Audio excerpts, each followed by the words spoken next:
It's the economy, stupid. Political strategist James Carville's famous phrase coined during former President Bill Clinton's campaign in the 1990s, with a focus on Americans' finances contributing to Clinton's White House win.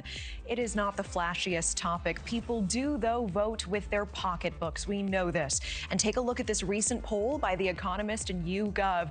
The top issue for Americans, inflation and prices, followed by jobs and the economy. And right now, according to this Fox News poll, most Americans have a negative view of the economy, 76%, and that's up 6% over the end of former President Biden's term. The affordability issue not going away, but President Trump still seems to believe this is a Democrat issue. I inherited the worst inflation in history. There was no affordability. Nobody could afford anything. The prices were massively high. The word affordability is a con job by the Democrats. So let's look at the hard numbers. We compared the most recent prices on grocery items from the Bureau of Labor Statistics to 6 years ago, pre-pandemic. So look, milk is $1 more per gallon, and it's even more for a dozen eggs, seeing a $2 jump. That's 153%. Ground beef, potato chips, and coffee also climbing in price.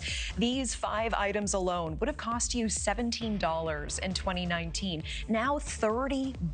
Nearly doubling. And that's not all. The cost of childcare rose 29% from 2020 to 2024, and car insurance premiums are up 55% since just before the pandemic.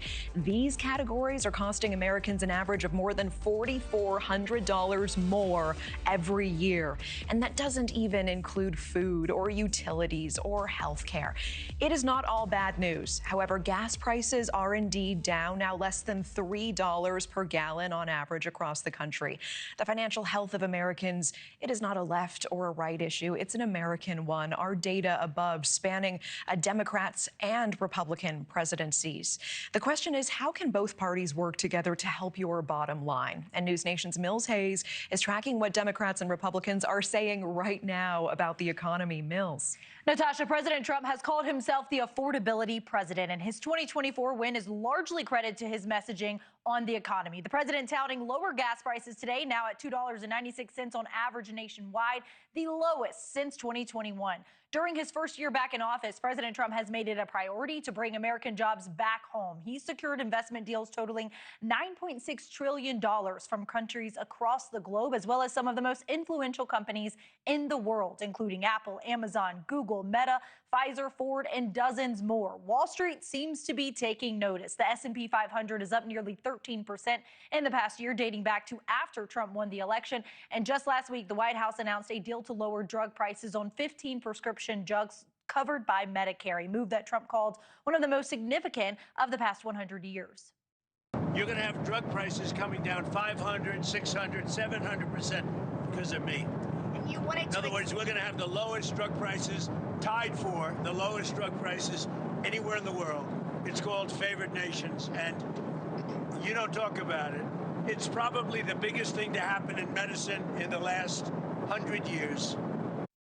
But for all of the positive economic developments, Natasha, there are some warning signs. This week, layoffs, folks getting fired, topped 1.1 million jobs. That's the most since 2020, according to new data. And consumer sentiment, how Americans are feeling about the economy, is 28% lower than last year this time, meaning Americans are still cautious about inflation and rising costs of living. Some Democrats have blamed the Trump administration for not reducing costs on day one, a campaign promise. But now we're hearing more Republicans voice concerns about the economy, including Missouri Senator Josh Hawley, who said, quote, "People aren't dumb. They know when they go to the grocery store what it costs and what it doesn't. They know what their rent costs and they can't afford it. So we've got to deliver." Texas Congressman Tony Gonzalez adding that the economy needs to be a hot button issue for the party, saying, quote, "If we don't do that, we would be morons because the economy is very much on people's minds. Democrats failed to really hammer the economy and it cost them the election. If we as Republicans failed to do the same, it wouldn't surprise me if we had a similar turnout."